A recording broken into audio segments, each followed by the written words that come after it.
All right, so buckle up, everyone, because today we're taking a deep dive into some pretty dark stuff, the Lucifer Effect.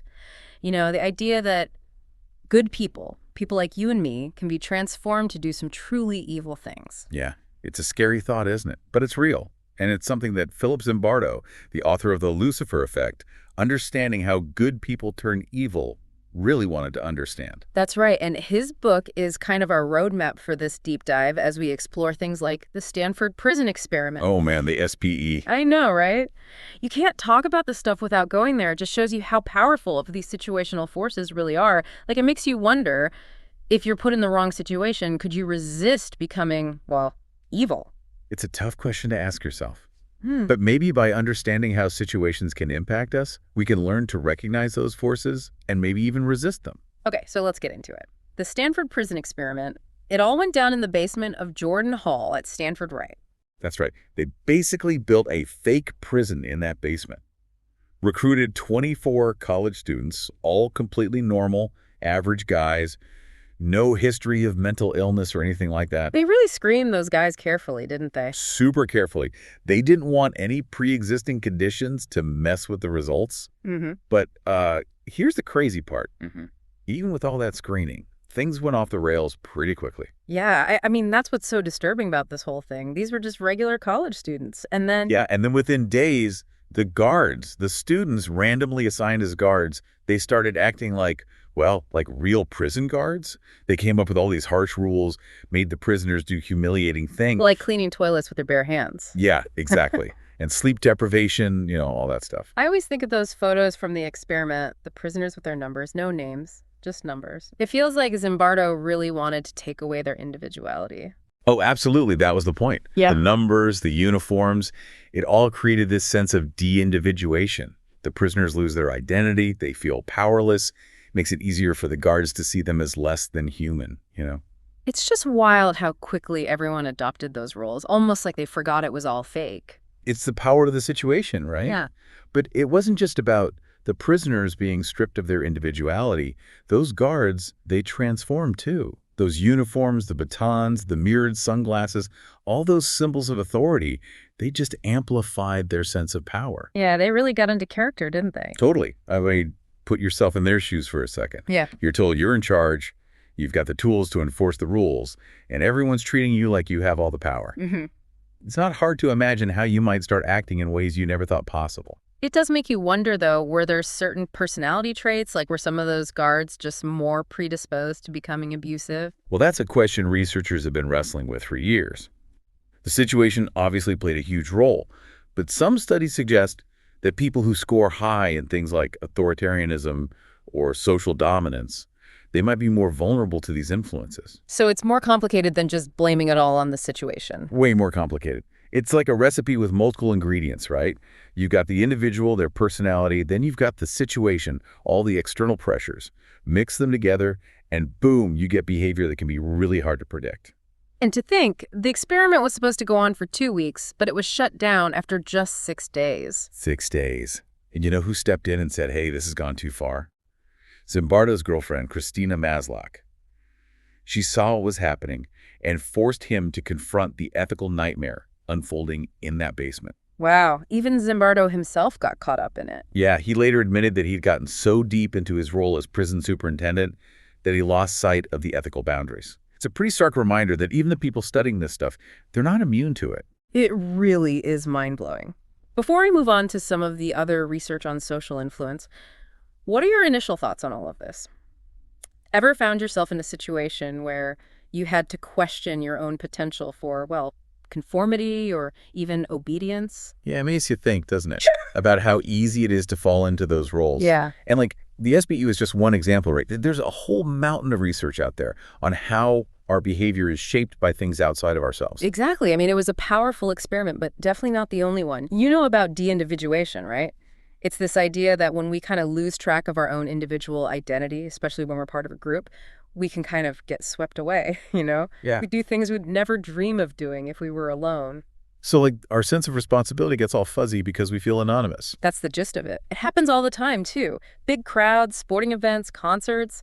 People go kind of wild because they think, hey, no one knows it's me. Yeah, totally get that. Been there. But it happens in more everyday settings too, right? Oh, for sure.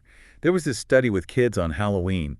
They found that the kids who were wearing costumes, masks and stuff, they were way more likely to grab extra candy compared to kids who weren't in costume. Wow, so just putting on a mask can have that much of an effect.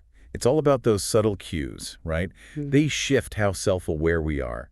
But then there's the whole thing with conformity, and that's probably a big part of why those guards in the SPE acted the way they did. You mean that feeling of everyone else is doing it, so I should too, even if you know it's wrong? Right, that's conformity in a nutshell.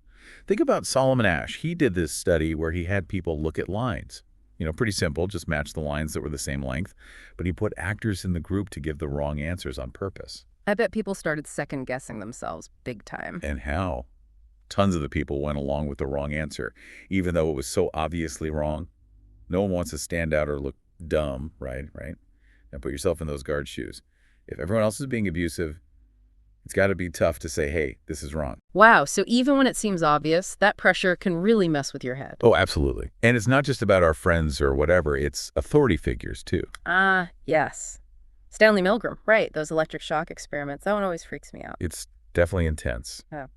Milgram wanted to figure out how far people would go if someone in charge told them to do something, even if it felt wrong.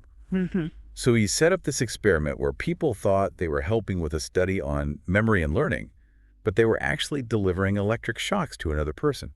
Those weren't real shocks, right? Tell me those weren't real. Nope. The guy getting shocked was just an actor.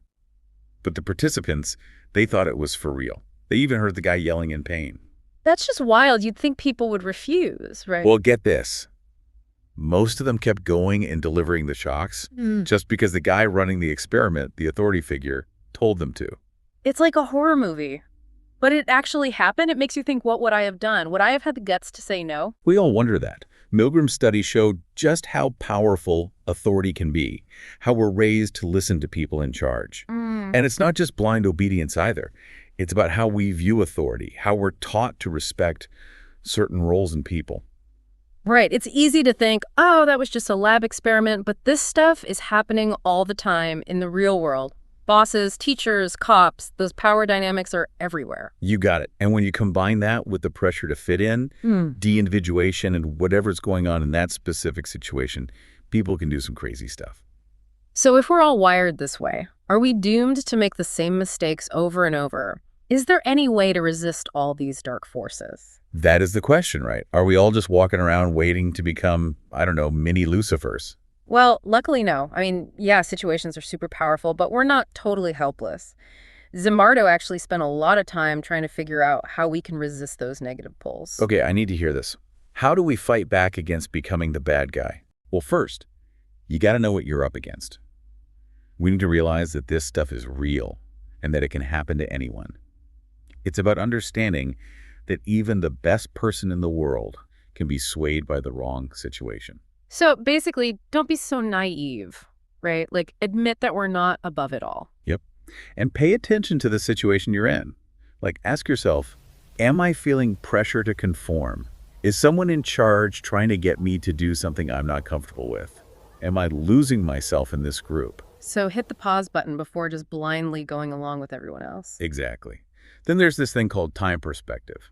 A lot of times we make decisions on the fly, just to feel good in the moment, but we don't think about the long-term consequences. So like zoom out and see the bigger picture, how our actions could impact things down the line. Right. Think about what might happen, not just to you, but to other people too. It's like they always say, think before you act. Easier said than done, though, especially when things are heated. Totally agree.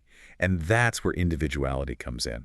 Having the courage to stand up for what you believe in, even if it means going against the group or even someone in charge. Yeah, but that's tough. You risk being the odd one out or even getting punished. Oh yeah, it takes guts. But remember Asch's experiment. Even one person disagreeing can totally change things. It can inspire other people to do the same. So find that inner strength. Stick to your values. Yeah, be true to yourself. And honestly, sometimes it's too much to handle alone. Don't be afraid to reach out to someone you trust or get professional help. That's a good point. Asking for help isn't weak. It actually takes a lot of strength to admit you need it.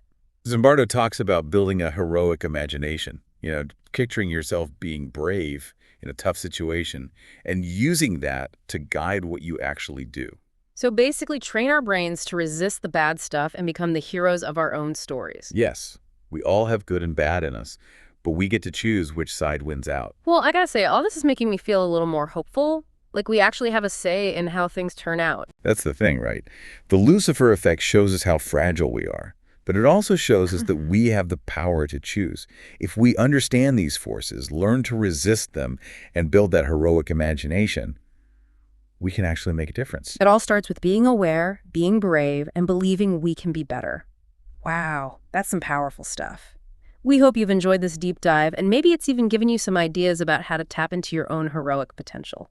Keep learning, keep questioning, and keep fighting for the good in yourselves and the world. Until next time.